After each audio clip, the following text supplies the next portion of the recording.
Restaurant స్టైల్లో ఉండే chicken 65 బిర్యానీని ప్రిపేర్ చేసుకుందామా? అర కేజీ చికెన్లో ఉప్పు, కారం, పసుపు, ధనియాల పొడి, గరం మసాలా, ఒక కోడిగుడ్డును పగలగొట్టి వేసుకొని, కార్న్‌ఫ్లోర్ పిండి, మైదా పిండి, ఒక టేబుల్ స్పూన్ అల్లం వెల్లుల్లి పేస్ట్, నిమ్మరసాన్ని వేసేసుకొని మిక్స్ చేసేసుకొని దీన్ని అరగంట పాటు ఫ్రిడ్జ్లో పెట్టేసుకోండి.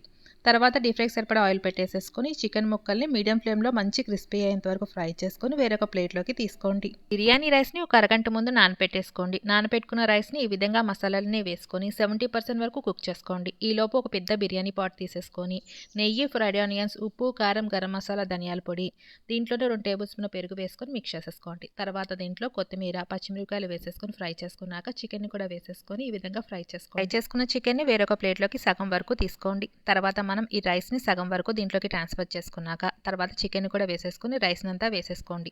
తర్వాత దీంట్లోని ఫ్రైడ్ ఆనియన్స్, కొద్దిగా పసుపు నీళ్ళు వేసేసుకొని మూత పెట్టి 15 నిమిషాల పాటు దమ్ పెట్టేసేసుకోండి. చికెన్ 65 బిర్యానీ